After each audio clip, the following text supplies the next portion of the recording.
for the invocation delivered by Father Ken Morris.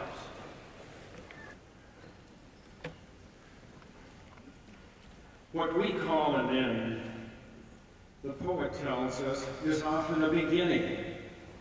What we are is the answer that we are giving to the call of a future still in the making. Today, the class of spring 1994 graduates and receives the human signs of accomplishment and learning, the reward of labor, and the prize of perseverance.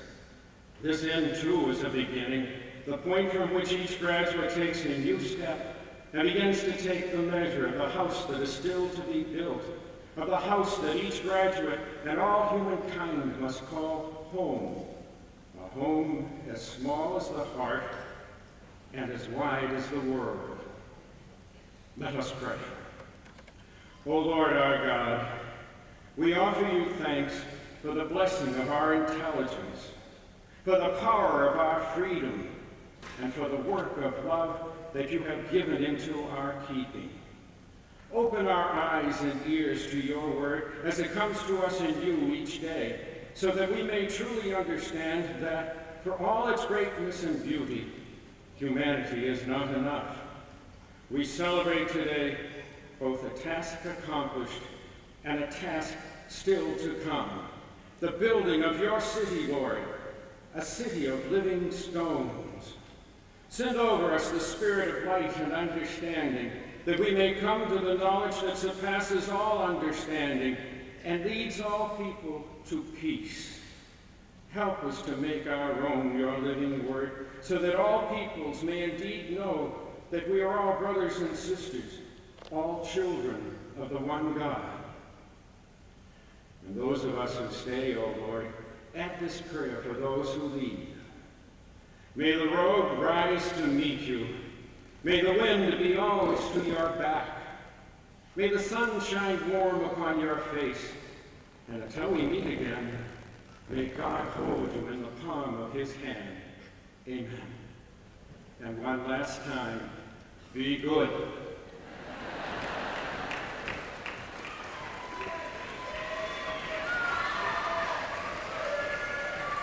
Please be seated.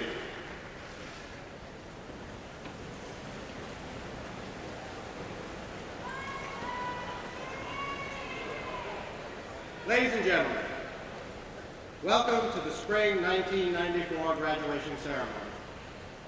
It is a great pleasure to welcome the families and friends of the graduates, community friends, and our distinguished guests to the most important and probably the most anticipated event on our academic calendar, graduation.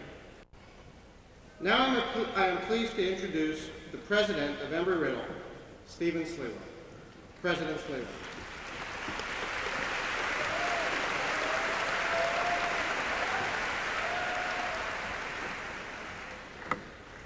Members of the spring 1994 graduating class, distinguished guests, parents, and friends of Embry-Riddle Aeronautical University, it is my great pleasure to welcome all of you here this morning.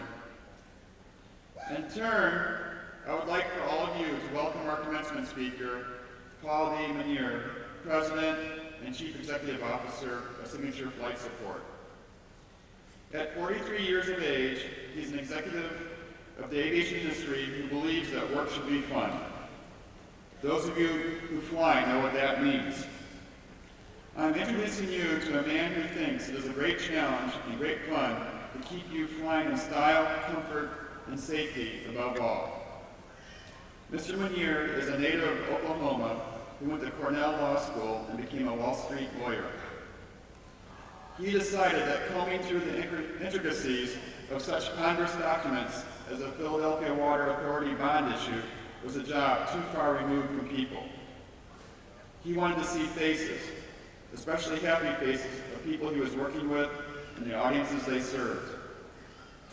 And today, that's what he and his company, Signature Flight Support, do for millions of people every day at 41 airports across the country. Mr. Manier joined Page Abject Corporation in 1979 as General Counsel. In subsequent years, he became Secretary and Executive Vice President. When Page Abjet relocated to Orlando in 1985, Mr. Manure was put in charge of the company's airport services businesses. At the time, it consisted of 8 fixed-base operations, including 1 large facility at Dulles International Airport in Washington, D.C. Under his management, the company grew to 18 flight support centers. Mr. Manure has been president and chief executive officer since 1991 and played the pivotal role in the 1992 merger of Page Abjet with Butler Aviation International, a merger that created Signature Flight Support Organization, the largest FBO organization of its kind in the country. Millions of business and corporate passengers owe their safe and timely journeys across the continent to Mr. Manure and his employees. These employees handled more than 1 million aircraft departures in 1993 and delivered more than 1 billion gallons of aviation fuel. Mr. Manure has a strong conviction in teamwork. He believes the entire company should be geared toward excellence. He believes the success of the company starts at the point where frontline employees meet the customers. Let us now welcome Paul Manure.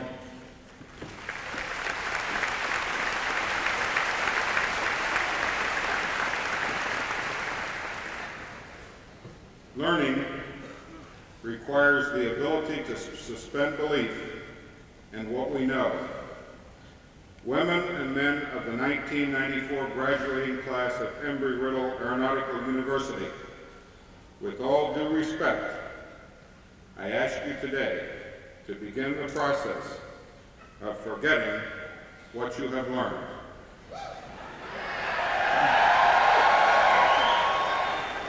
From this day forward, I ask you to begin the process of relearning again from the start, to revisit, rethink, reevaluate, and always be ready to reject that which has brought you to these ceremonies here today.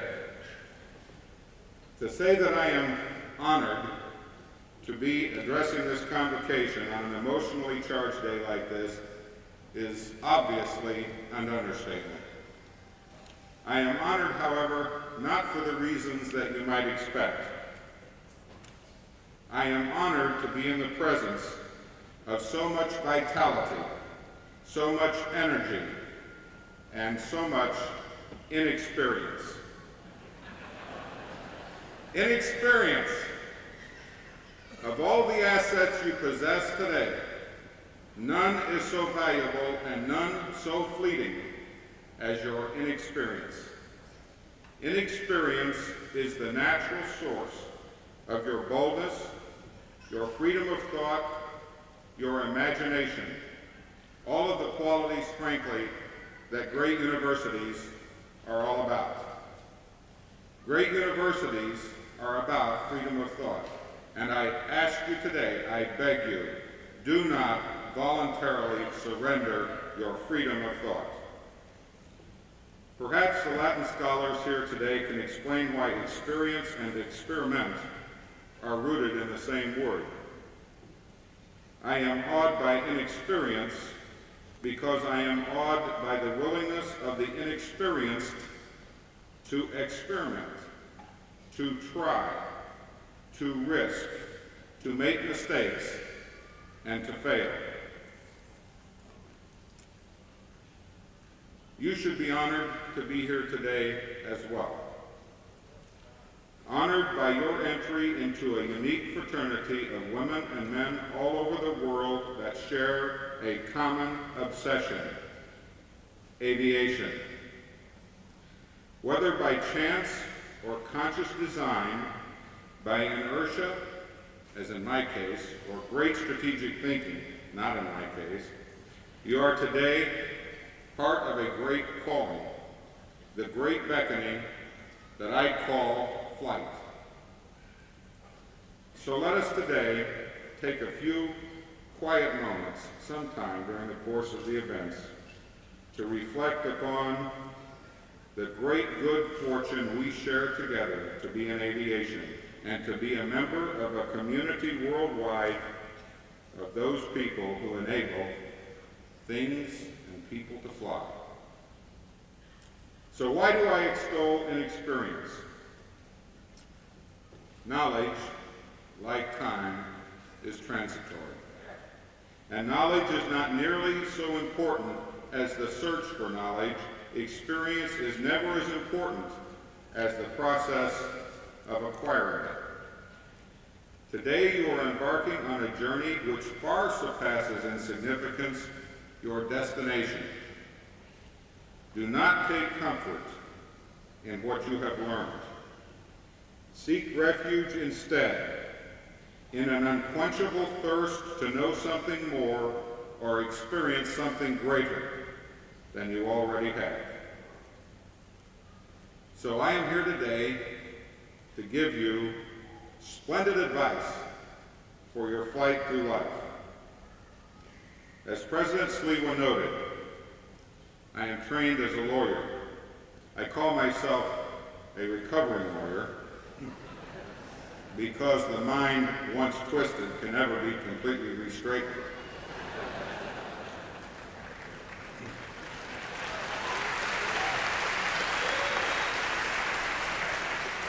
Almost exactly 20 years ago today, I, like you, was sitting in a convocation much like this on the occasion of my graduation, in my case from Cornell Law School.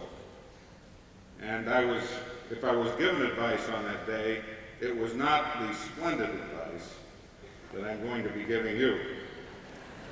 Or if it were splendid advice, I was not of a mind to accept it. For 5 years, I helped corporations jostle up against each other as a corporate lawyer.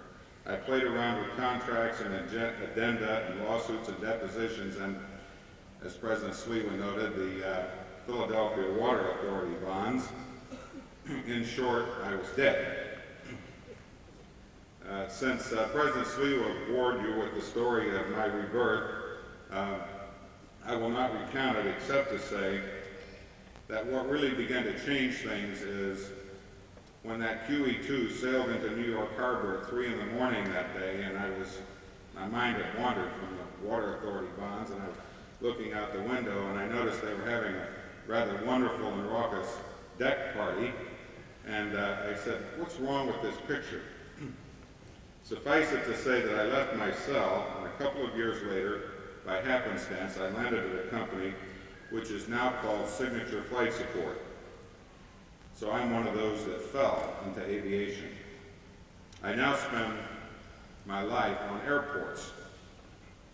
I am, unfortunately, not a pilot or an engineer or a flight controller, and I have no technical competence in aviation whatsoever. I am merely blessed just to be on the periphery of the action that goes on every day at our nation's airports, and indeed the airports of the world. I left Orlando International Airport this morning at 7:30 and by helicopter, and as we rose above the field, I noticed a row of cars parked at the end of the runway, watching the airplanes take off. 90 years after Kitty Hawk, people are still parked at airports watching aircraft take off. That's amazing. It's like we all gathered around in a circle and watched a light bulb come on. Or we sort of pulled up our chairs to wait for the telephone to ring. What is it that is so alluring about flight? The reason is that flight represents freedom. Our symbol at Signature is the butterfly. Nothing in nature is quite so compelling as the metamorphosis of the caterpillar into the butterfly.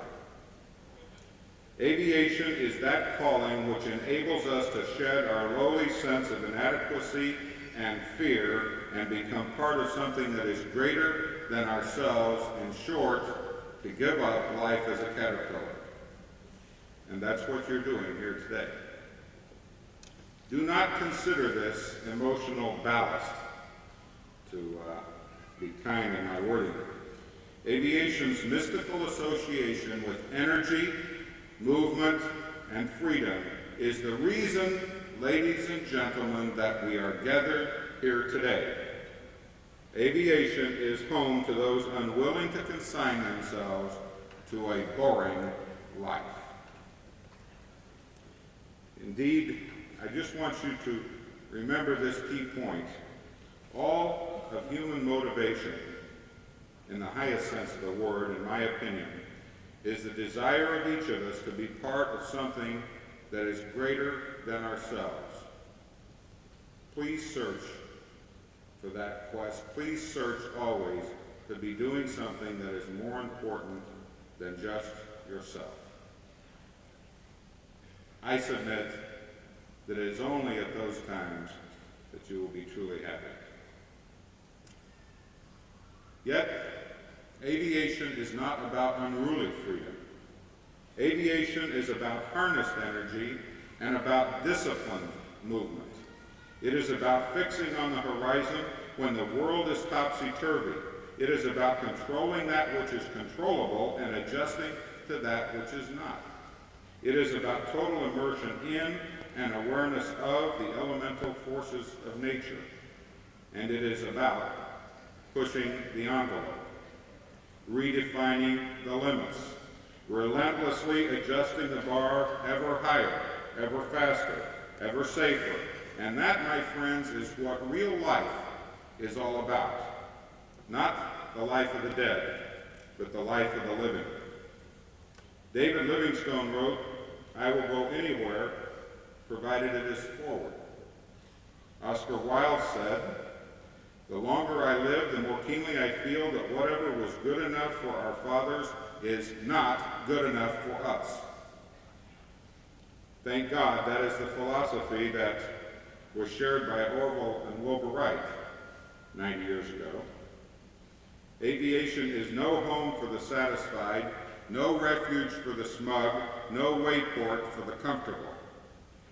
Any flight instructor worth his salt will tell you that complacency is the pilot's greatest enemy, and the passengers too, by the way. Splendid advice for life. But I'm going to give you splendid advice on 3 short subjects. These subjects are change, risk, and victory. First, change. Change is the only subject upon which I consider myself something of an expert. I think that I should really get a degree in change and not much else. I sat down recently to list all the major upheavals that had occurred in my life since I left law school. And I found to my shock that my life has been turned upside down and inside out at least once a year for 20 years. I have seen the immovable disappear. I have seen the indispensable dispensed with. For a long time, I never bothered to hang any pictures on my wall because that always seemed to trigger another relocation. After 20 years, it finally dawned on me that change itself is the constant, as we all hear. It's a truism, but I believe that we all know it to be true. Even the rate of change is itself ever-changing, always faster. Here's my splendid advice now. This is a secret, so gather around and listen up. This is as slow as things are ever going to get. These times are as calm as they're ever again going to be. This is the lull before the storm, and the storm that is coming will be the lull for what follows it. Danger lurks in the denial of the inevitability of change. The reason people think that aviation is in trouble is because aviation, as they have known it, is in trouble, as they have become accustomed to it, passing away. Whether good or bad, that is unavoidable. It is okay to grieve the passing of the familiar, so long as it does not paralyze us from seizing and harnessing that which is coming. For every institution that is passing into oblivion, there is an emerging idea whose time is now. If there is a concept in this auditorium that it would have been better to be here at some other time, earlier than today, I ask you to dispel it now because it is a lie. There are opportunities out there every day to be seized. A few years ago, as I had the fortune of telling President Sliwa's class when I lectured at it not long ago, somebody at a computer company probably rejected the concept of doing the disk operating software for the PC. The company that took up that challenge, Microsoft, now has a market capitalization in excess of that of General Motors. And I don't know if that person, Bill Gates, sat in an auditorium like this and thought, boy, have the better days of being in the computer business already passed. IBM has a lock on everything. There are opportunities out there, and those opportunities will go to those who know that change is inevitable and rush toward the elements of change as fast as possible. Aviation's advantage is to be peopled by those who crave movement and love change. Yet as I look around these days, the great bulk of people I seem to encounter appear dazed and passive. Your mandate, therefore, is to lead, to inspire, to challenge, and to threaten any who are mired in the negativism that always footnotes change. Change is like that old subpart of Murphy's Law, and that's the only law I practice these days. You can't beat the odds, you can't break even, and you can't quit the game. Change is the only thing you're allowed to become accustomed to, or as we put it at Signature, change is our friend. We have to make it our friend. We don't have any other choice. Subject 2, risk. Risk is funny. So much about aviation is about avoiding risk. That's why I'm making it a special point of my discussion here today. Risk avoidance as a way of life is disastrous. Risk avoidance is the denial of the inevitability of change, and change will crush those who refuse to take any risks. Now, I have had the opportunity to study at considerable length those who have risen rapidly in our organization and those who have failed and left. With rare exception, the differentiating character or quality has been the individual's willingness to take risks. Those who have progressed are those who have made mistakes. Those who have failed made only the mistake of never making any. Now, we all hear that. I suspect many of us really don't believe it, but I'm here to tell you, shake things up, make mistakes, and you will progress very rapidly. The paradox of change is that change brings fear, and fear brings paralysis, and the paralyzed are destroyed by change. That's what FDR meant when he said the only thing to fear is fear itself. Very telling. Risk is related to change in this way. Wouldn't you rather ride the waves than to be swamped by them? Wouldn't you rather surf than be surfeited? We can't always be in control, but taking risk is the only way we can proactively meet and adapt to that which is coming. Running is futile, to wait is to surrender. And that is where experience becomes the enemy, because the more we know, the more we see the pitfalls of the untried. In management and in life, give me the naive over the knowledgeable. Give me a person too gullible to know that it cannot be done or that it has already been tried and failed. Exactly 18 months ago, my company, Page Abjet, merged with Butler Aviation. We were too stupid to know that service at Butler was so notoriously bad that it could never be changed. The old ways were so entrenched, there was no hope. Fortunately, we did not know that. We were so naive that we thought that without much money for new facilities or all new equipment or fancy training programs, we could just change things overnight. We could turn Butler around, and indeed many of Page's locations fit the same category. A short year and 1/2 later, Signature has been voted as the best FBO chain in the United States in the most recent Professional Pilot magazine survey. All 5 awards, the entire category for most improved FBO in the United States, went to 5 former Butler locations. It was an all-consuming task. It has meant gray hairs by more than one of us, sleepless nights, the end of the weekend as we know it.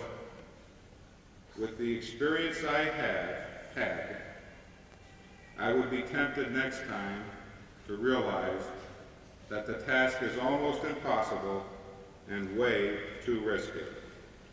That's the problem with experience. Aviation was built by the risk takers, not the risk avoiders. That, as you well know, is what was meant by the term the right stuff. As I look back, something I'm not fond of doing, you know who I remember? I remember those who were outrageous, who were nonconformist, the bigger-than-life people who made things happen, those unconstrained by conventional wisdom and undeterred by the idiocy of their objectives. Do me a favor. Be one of those. That brings me to victory. Someone once said that the only things in life that are truly valuable in the final analysis are memories. That's why today is so important. Today is an important memory. To me, the worst commentary on a life is a yawn. The seeds of victory lie in approaching each day with this thought: what lasting memory can I create today? Whose life am I going to change? What new discovery can I make? What accepted wisdom can I subvert? What will I change? We give ourselves a worthy past by grasping the future and running with it. So I'm going to tell you about one of this year's memories in concluding. We have a banquet every year for those we call MVPs, Most Valuable Partners. We're all called partners at Signature. We bring partners in from all over the country. They're selected by their peers, not by management. And they represent the best of our 40 locations. We present medals and money to each MVP, and the company provides them a weekend with their families at Disney World. And some wonderful experiences over the last 3 years have come from these MVP banquets. We've had people come in who have never flown before, even though their families, husband, wife, have worked around airplanes all their life. We've had people that have never left their home state. More importantly, we have had people that have been excellent throughout their careers and never been recognized for it. That is a crime.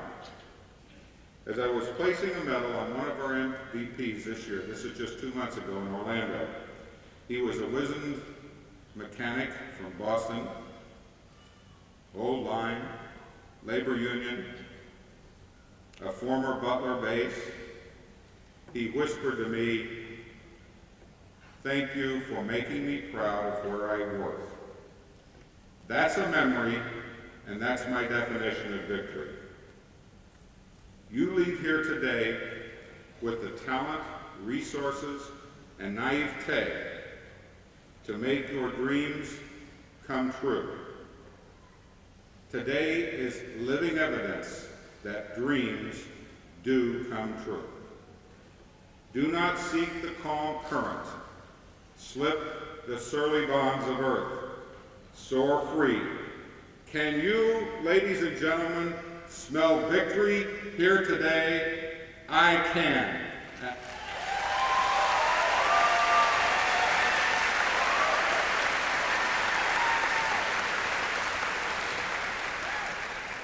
Whether you know it or not, aviation just got a little better today.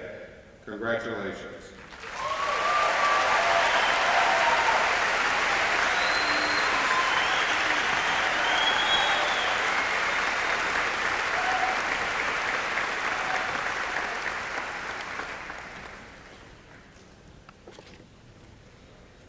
Thank you, Mr. Mooney, for your kind words of advice and wisdom. I would like to ask Mr. David Slick, a member of Embry-Riddle's Board of Trustees, and President Sliwa, to join me at the podium for conferring the honorary degree. Mr. Mooney, would you please join us?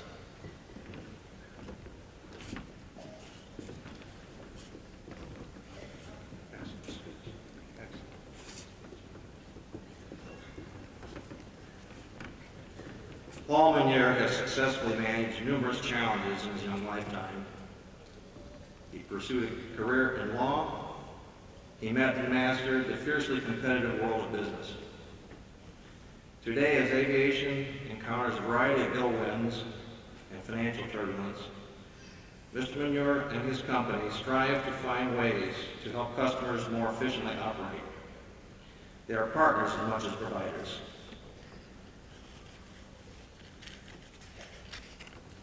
In recognition of Paul Dennis Meunier's remarkable and continuing contributions to the aviation industry and his self-styled ability to manage and rally people to succeed, we at Embry-Riddle Aeronautical University award the honorary doctorate to Mr. Meunier.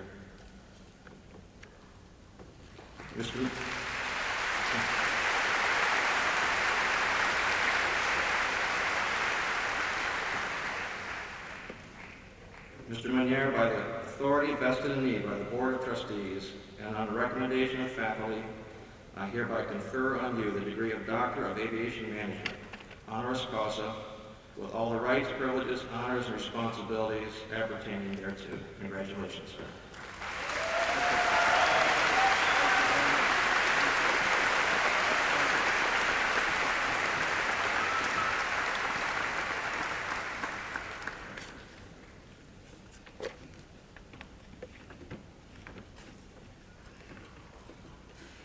At this time, it is my pleasure to recognize several distinguished groups of students. First, Embry-Riddle is fortunate to have several Armed Forces commissioning programs active on the Daytona Beach campus. The Air Force ROTC detachment has the largest elective enrollment of any civilian institution in the country, while the Army ROTC detachment is one of the highest growth programs in the nation.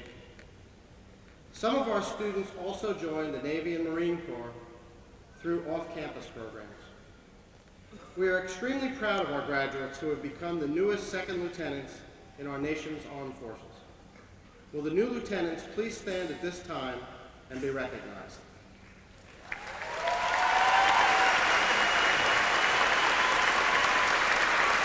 Please be seated. Continuing our recognition of special achievements, we wish to present the graduates who are completing their degrees with honors. They will be recognized individually when their names are announced as they cross the stage to receive their diplomas. As a group, graduates wearing white cords have achieved grade point averages of between 3.5 and 3.69 and are graduating cum laude with honors. Will these students please stand and be recognized?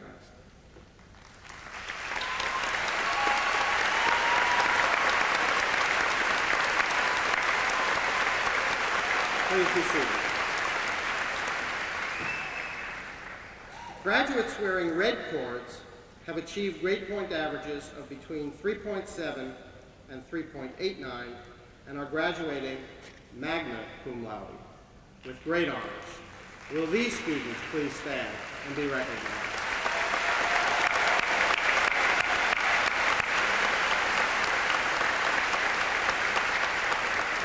Please be seated. Graduates wearing gold cords have earned a grade point average of between 3.9 and 4.0 and are graduating summa cum laude with highest honors. Will these students please stand and be recognized?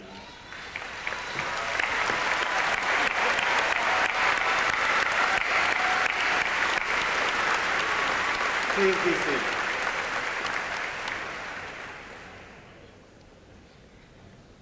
It is my pleasure to introduce Jeffrey Ledowitz, Executive Vice President and Vice President of Student Life, to make a special presentation.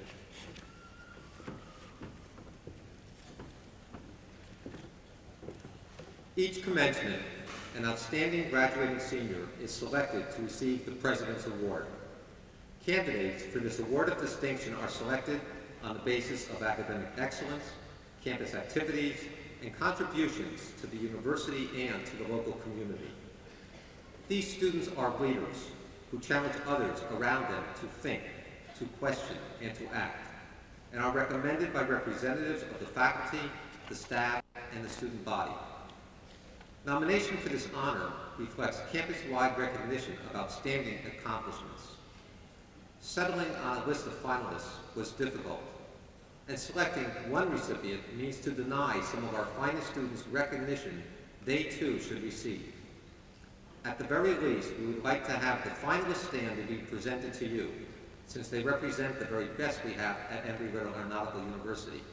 They are Jassim Al-Fahad,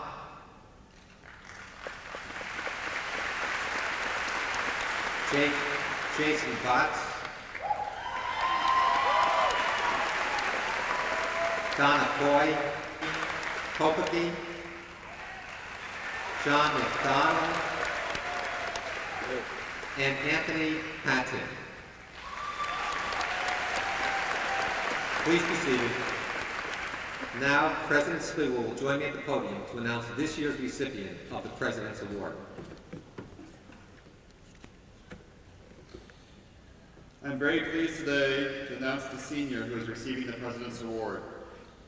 Donna Coy, will you please come forward?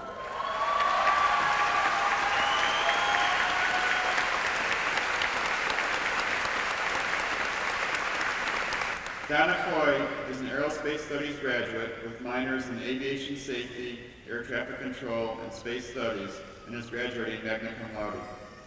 From the time Donna arrived on campus until her graduation today, she has been involved. While maintaining a high level of academic performance, she has made strong contributions to university and community activities, serving as chairperson of the SGA Election Committee, secretary of Omicron Delta Kappa Honor Society, serving on the Senior Class Council, working on the school newspaper, the Avion, and working with the Riddle Big Sister program are just a sampling of the activities in which she has taken a leadership role. Her community activities have included being a youth motivator with the Volusia County school system and volunteer work with the Special Olympics, the Franciscan Brothers on the Beach, and Upward Bound. She also received the Catch the Vision Volunteerism Award. In addition, Donna was an independent student and managed to work on campus as a student assistant, lab assistant, and tutor. She was a summer intern for Mobile Aircraft Services and has received numerous scholarships and awards to help finance her education. Donna's immediate plans are to pursue a master's degree in aeronautical science and eventually work for a major airline. Congratulations.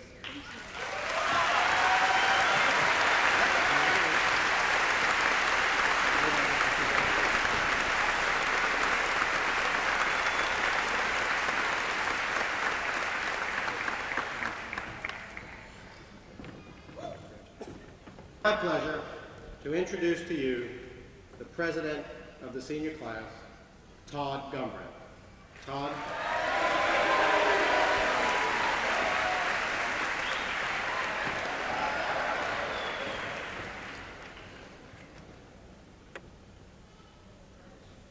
It's with great honor that I speak on behalf of the graduating class of spring 1994. President Sliwa, distinguished guests, members of the Board of Trustees, their visitors, university officials, deans, department chairs, faculty, staff, friends, our families, and my fellow graduates, good morning. Well, we did it. We finally made it. I'd like to start off by congratulating you all.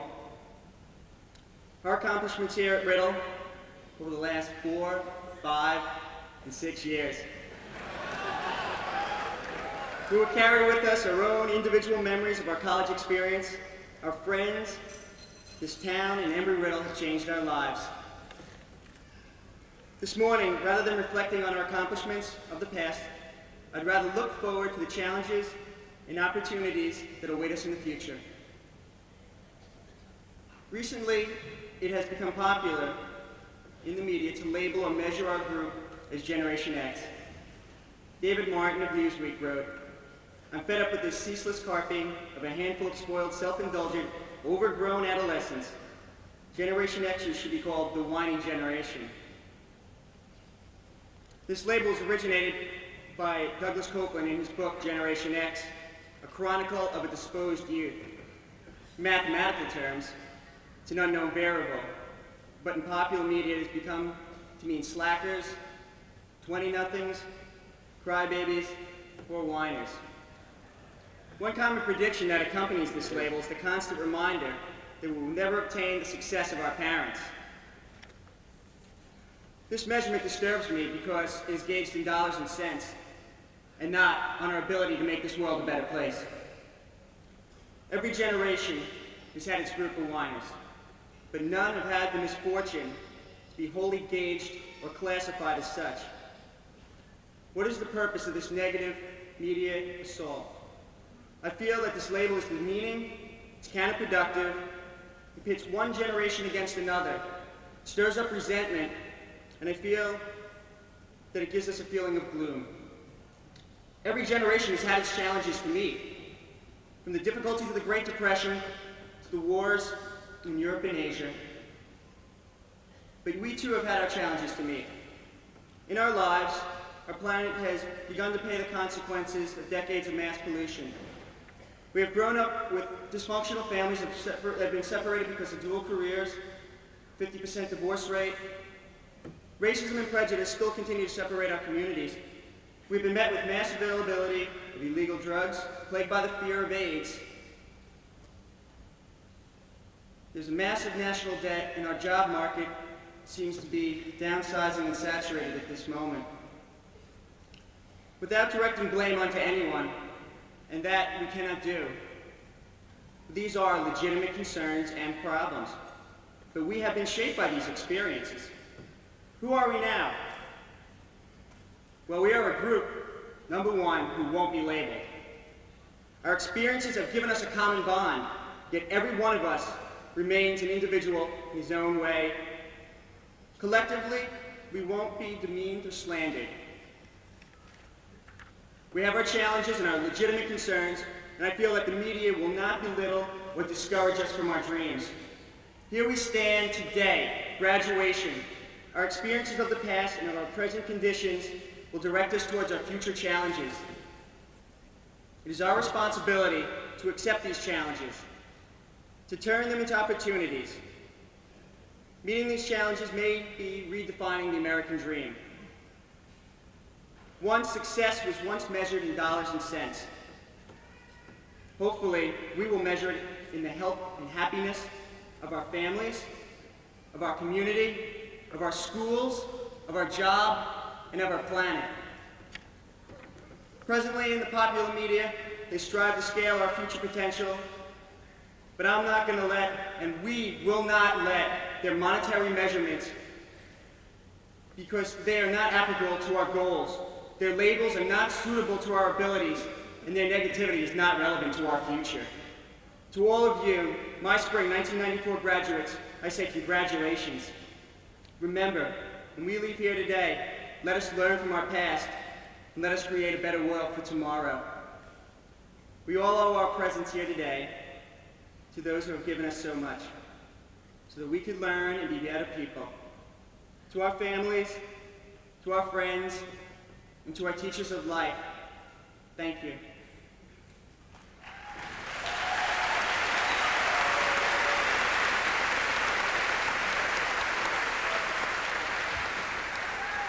Thank you, Mom and Dad. Congratulations, everyone. Class of 1994.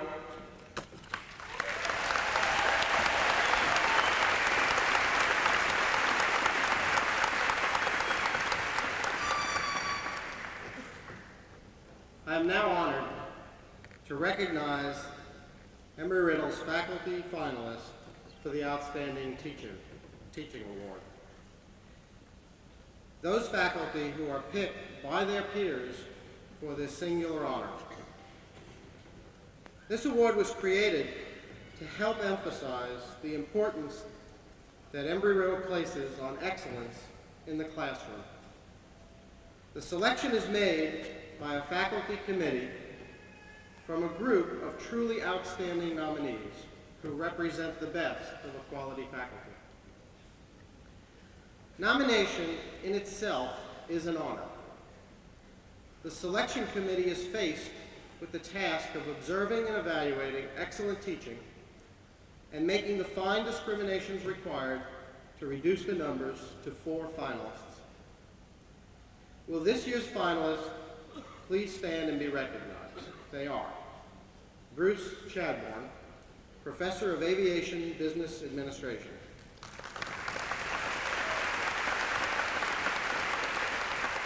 Robert Fleck, Professor of Physics.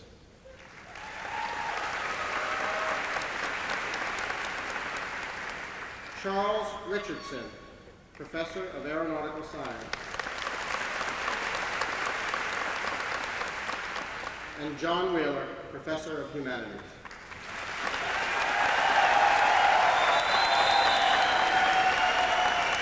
Thank you. The recipient of this year's award is John Wheeler. Mr. Wheeler, will you please come to the podium?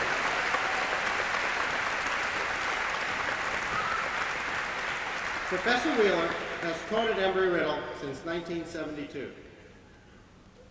The students have selected him for their Outstanding Faculty Award 22 times.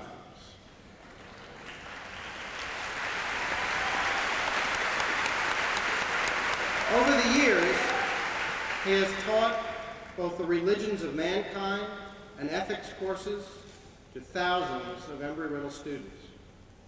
His devotion to teaching goes well beyond the classroom. He has helped students and friends prepare for both the best of times and the worst of times. As one of our university chaplains, he has married many couples and sadly presided over memorial services.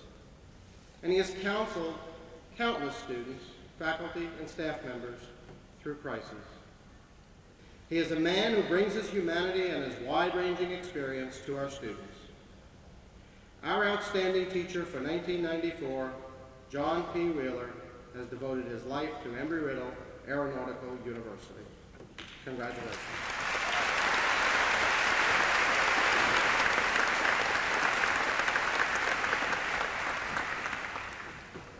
Thank you.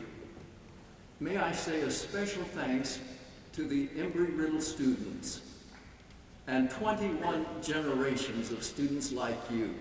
You have been so good, you challenged me to do my very best. I thank you. To my colleagues, the Embry-Riddle faculty is one of the best I've ever known anywhere. I had to work hard just to keep up with you, and I thank you. But most of all, more than 40 years ago, I dedicated my life and my talents to Almighty God. If there is any credit or good that has come of it, then he deserves the credit.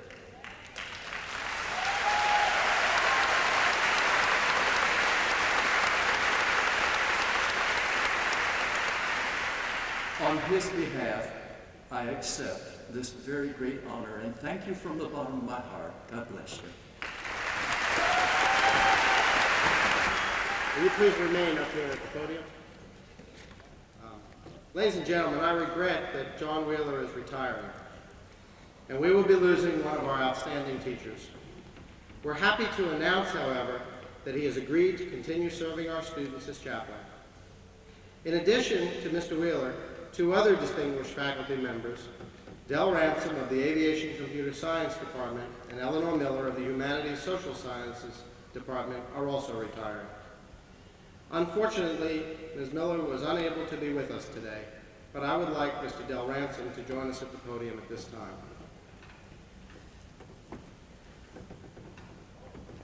The rank of Professor Emeritus to each of these faculty members.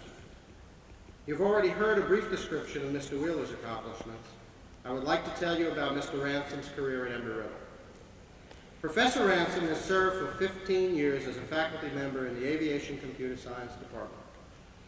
During those years, he has made significant and long-lasting contributions to the development of the Aviation Computer Science program. He has been a major contributor to the design and implementation of the curriculum and has taught virtually every course. He has managed and nurtured the Computer Science Cooperative Education Program and played a principal part in establishing the academic-industrial relationship between Embry-Riddle and General Electric Simulation and Control Division. He has been generous and unselfish in sharing his vast knowledge of computer science with both students and colleagues.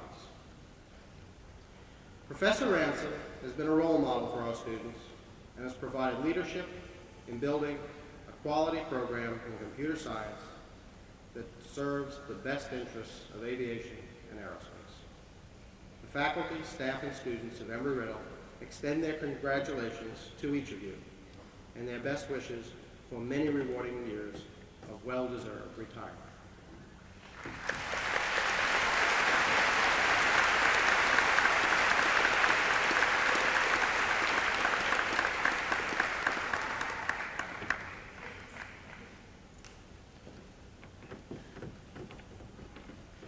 Leon Flancher, Dean of the Extended Campus. Mr. Flancher.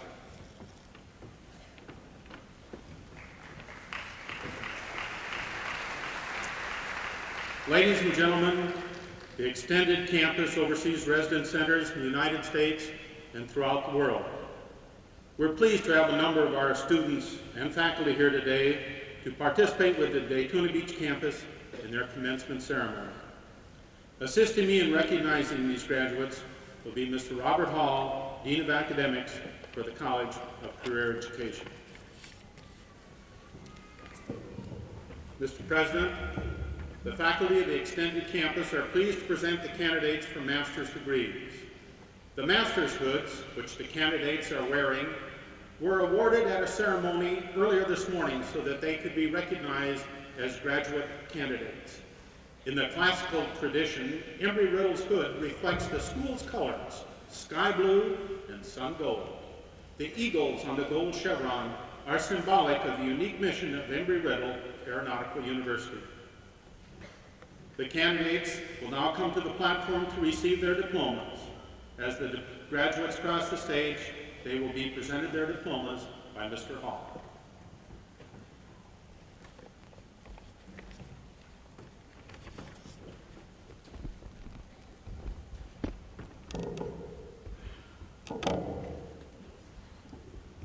Candidates for the degree of Master of Aeronautical Science: John Roger Fairley, Jr., McBeal Air Force Base.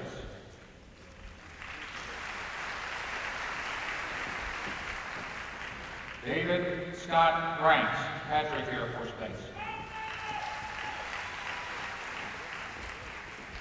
Anthony Joseph Goretsky, Jr., Alconbury, England.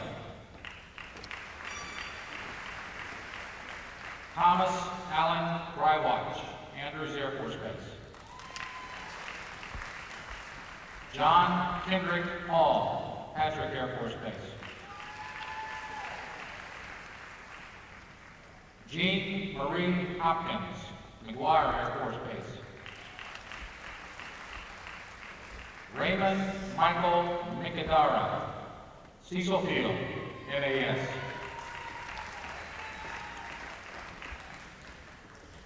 Jeffrey Stephen Miller, McGuire Air Force Base. Gregory Santa Rosado, McCord Air Force Base. Norman Ellsworth Robb III, Patrick Air Force Base. Michael Kenneth Schaus, Hope Air Force Base.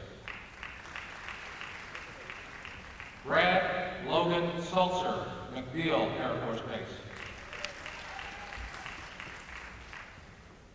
Michael John Underkoffler, McGuire Air Force Base. Riaz H. Zaidi, Department of Independent Studies.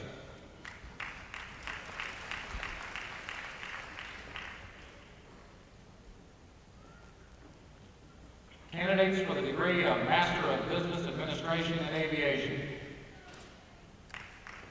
Jacqueline Alberga, Fort Lauderdale, Florida. Robert Arroyo, Kessler Air Force Base. David Anthony Bennett, Cecil Field, NAS. Joseph Michael Brent, Cecil Field, NAS. Stephen Gerald DePrey, McBeal Air Force Base. Randolph Blair Johnson, Cecil Field, NAS. Elizabeth Ann O'Malley, McBeal Air Force Base.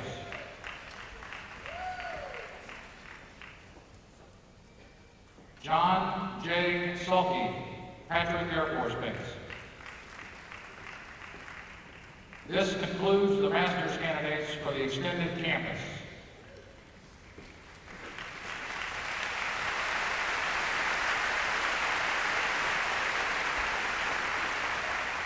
Mr. President, the faculty of the Daytona Beach campus is pleased to present the candidates for master's degrees.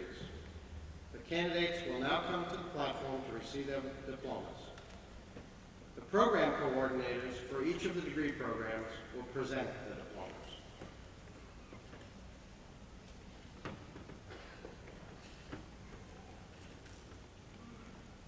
Dr. Charles Richardson, Program Coordinator for the Master of Aeronautical Science, will present the candidates for degrees from his program. Candidates for the degree of Master of Aeronautical Science: James Patrick Buchanan, Leonard Warren Hensley III, Jeffrey Scott Lewis, Kerwin McKenzie, Society for Collegiate Journalists, John Benunqui Moon, Brienne Widya Rivadini,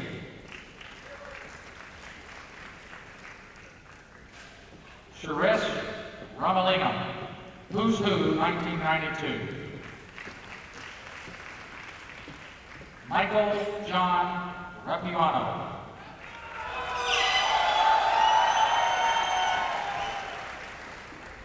Jimmy Alfredo Rendon,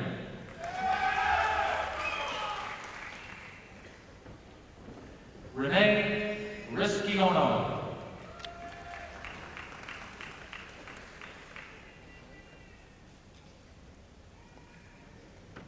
Noah Sumberin,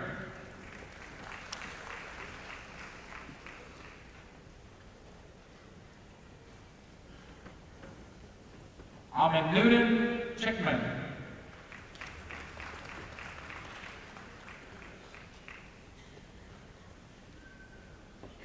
Seldom Virapan,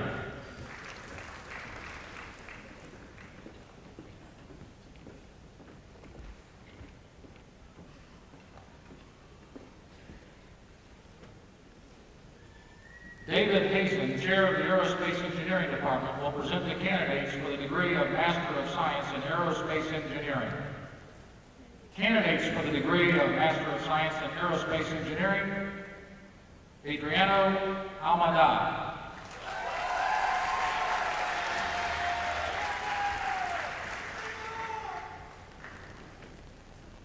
Michael Anthony Dinzek.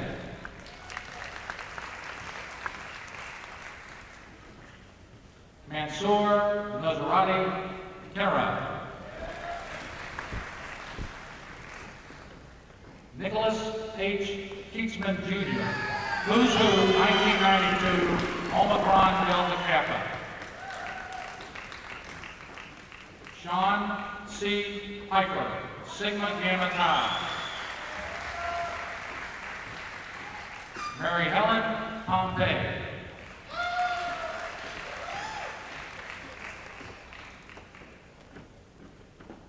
Dr. Bruce Chadbourne, Program Coordinator for the Master of Business Administration in Aviation, will present the candidates for degrees from his program. Candidates for the degree of Master of Business Administration in Aviation: John Anthony Eisterhold III. Brian Eric Farmer.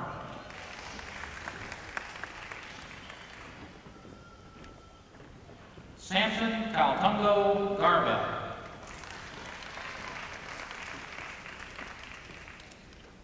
Kirsty Hagen, Who's Who 1993. Kenneth Lloyd Mansfield. Craig Wayne Poteet. Andy Ribby.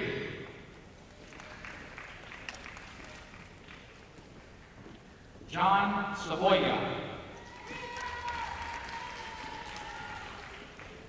Eric Dahl Sorensen. Joseph D. Stewart.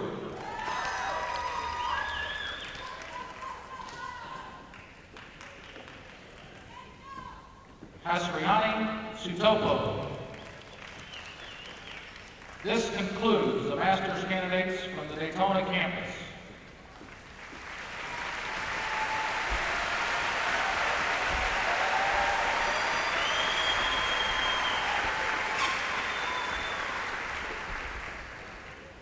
Mr. President, the faculty of the extended campus is pleased to present the candidates for undergraduate degrees.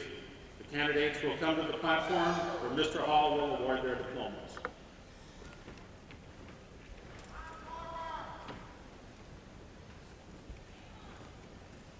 Candidates for the degree of Bachelor of Science in Management and Technical Operations: Christine Marie Pasula, Patrick Air Force Base. Candidates for the degree of Bachelor of Professional Aeronautics: Michael Newman Tippins, Department of Independent Studies.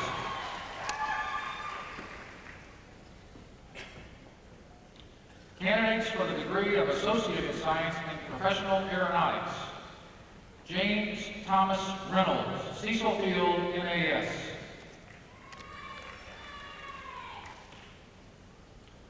Candidates for the degree of Bachelor of Science in Professional Aeronautics: Keith Arundel, Andrews Air Force Base. Kershid Hafiz Bey, Miami, Florida. Marla Lynn Cartwright, Andrews Air Force Base. Ruel Felisilda Cespedes, Patrick Air Force Base. Todd Diderot Cormier, McBeal Air Force Base, magna cum laude. Vincent K. Edwards, Andrews Air Force Base. Wade Tyndall Graves, Patrick Air Force Base.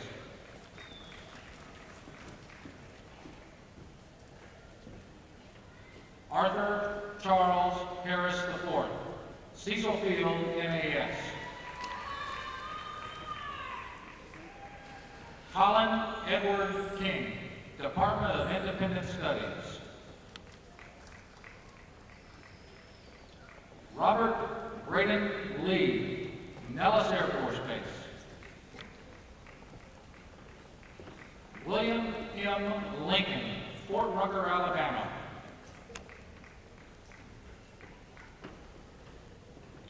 Brian Keith Lynch, Seymour Johnson Air Force Base. Raymond Eric Matos, Tyndall Air Force Base, cum laude. Patrick S. McCorkle, Department of Independent Studies.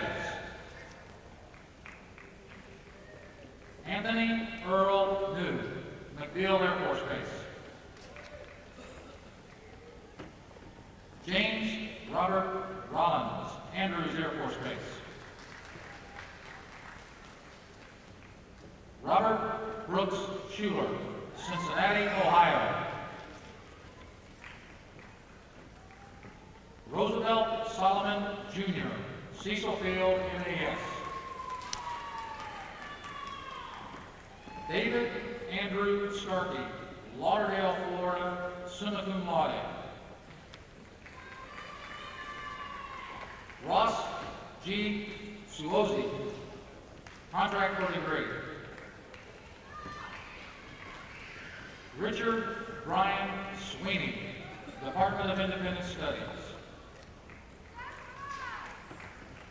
Karen Frances Tonkovich, Andrews Air Force Base, cum laude.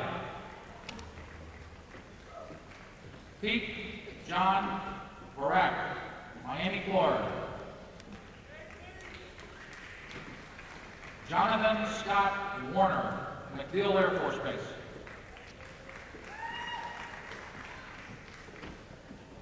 Candidates for the degree of Bachelor of Science in Aviation Maintenance Management. Wolfgang Helmut Huberger, Fort Lauderdale, Florida, cum laude. This concludes the undergraduates from the extended campus.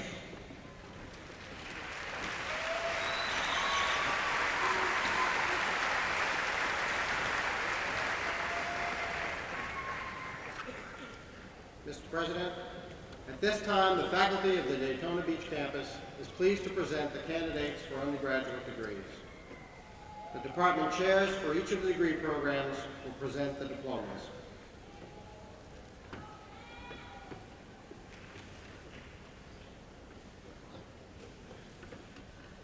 Dr. Jerry McGrath, Chair of the Aeronautical Science Department, will present the candidates from his department. Candidates for the degree of Associated Science in Aeronautical Science. Jennifer Robin Cannell, Omicron Delta Kappa, Senior Class Counselor.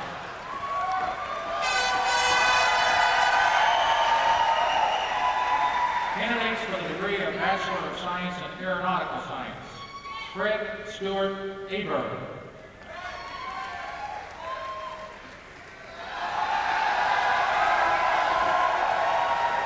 Jason Nicholas Ambrosi, Omicron Delta Kappa. Krista Elizabeth Anthony. Thomas James Armfeld. David Arribas Jimenez, Omicron Delta Kappa, magna cum laude. Jason Ray Bailey. Aaron Scott Baker. Jamie Ronald Barber.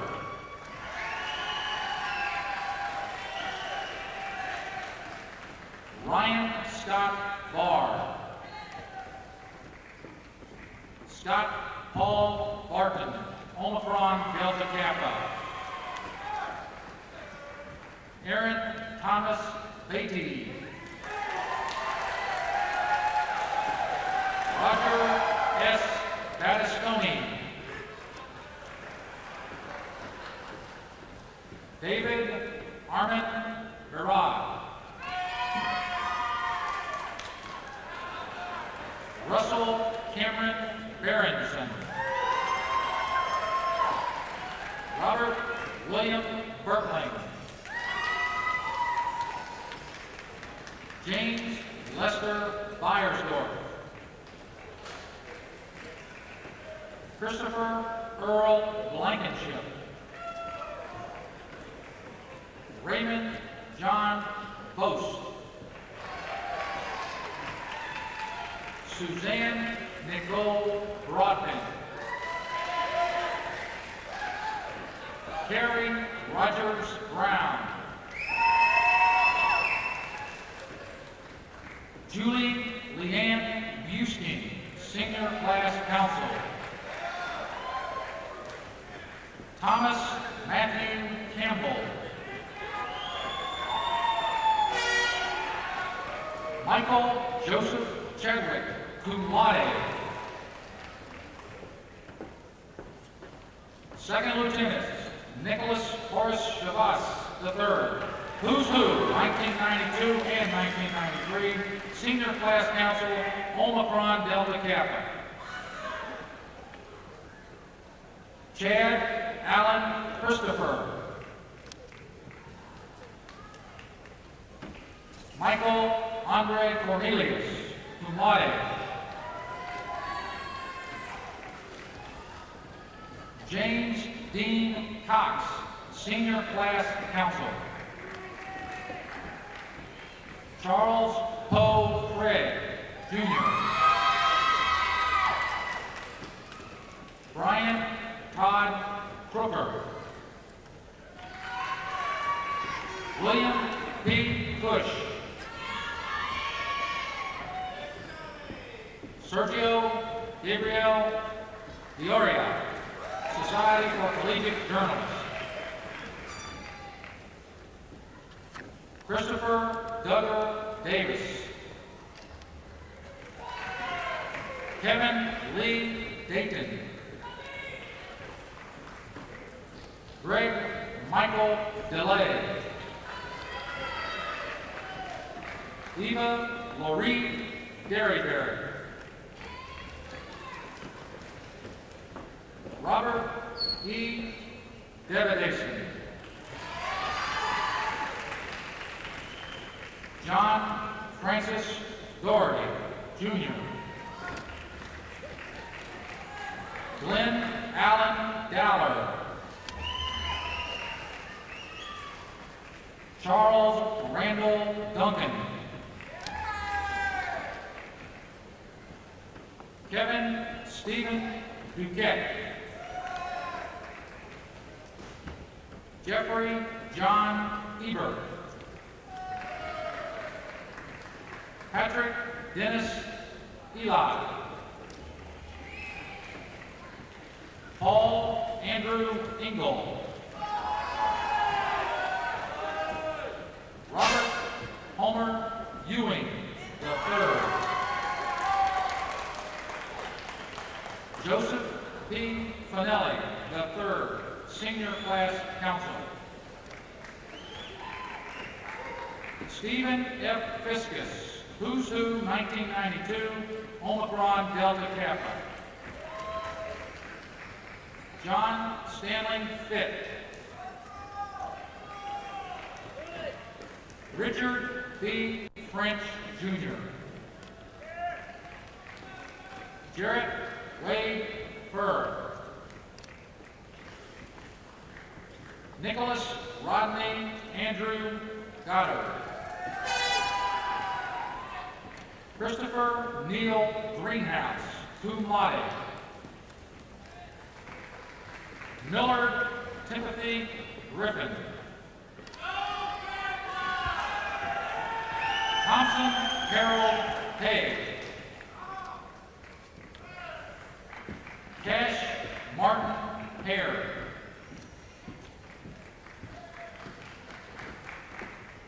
Tim Halewich. Clint Jeffrey Hall.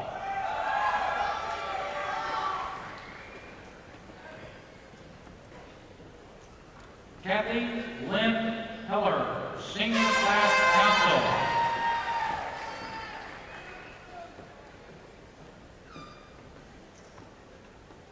Edward Arthur Hemming.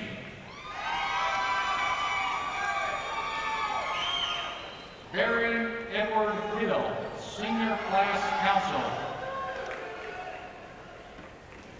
Timothy Dwayne Hilton. James Milton Hocutt.